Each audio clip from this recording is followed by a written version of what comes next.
So the reason we picked Subdis over the Chef and I, Chef and I is a nice concept from Nashville, interesting, but Chef Frank from Subdis, at least in our world, had some real cred. Michelin star, had opened up a successful restaurant in a hotel in Chicago, was a known entity among our peers in the industry, so he came with a lot of street cred, and I wanted to see him really put it all together and see if he could operate under the pressure and under the scrutiny of a startup. I've been working around the world in superior restaurants for the last 25 years. I think an all-truffle concept, he's like a truffle-obsessed guy, is interesting because no one's done it. I'm creating a 9-course gourmet truffle-inspired tasting menu, and I'm pairing them with wines. But usually when no one's done something, there's a reason.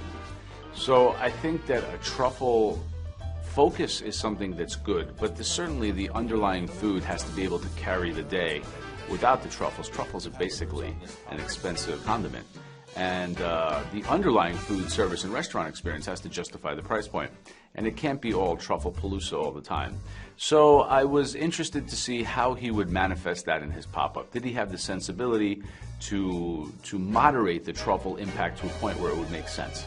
Guys, you have 5 minutes. The Subdis transformation was nice because it was mature, it was elegant, and it kind of spoke certainly to the truffle theme of the restaurant, but also to the kind of creature comforts that you would expect in a high price point restaurant like that. The tones, the colors, the feel of the room was spot on. What do you think about truffles and drinks? You think that's a good idea? I think it's a great idea. Well, these days, having a great bar program and mixology is very important in any restaurant, but especially in a high-end restaurant where you can really drive revenue when people will come in and have a cocktail. It's very important to have a cocktail program that is synergistic with the dining experience. And I think they might have gone a little too far putting truffles in every cocktail, but certainly a creative and thoughtful mixology program is something that's to be expected in a high-level restaurant in today's world.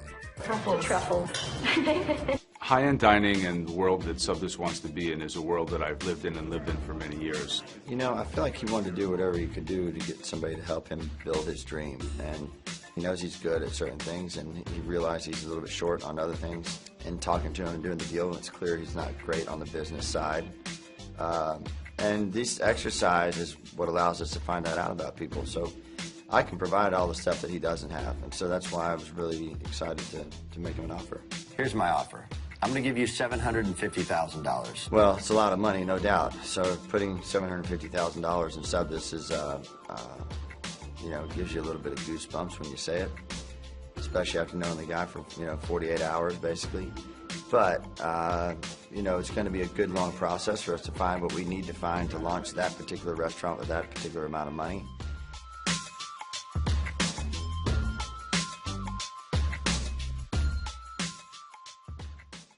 Hey YouTube fans, I'm Landon Dowdy from CNBC. Thanks so much for checking out our channel. Here you'll find videos packed with all the info that you need to be smarter about your finances.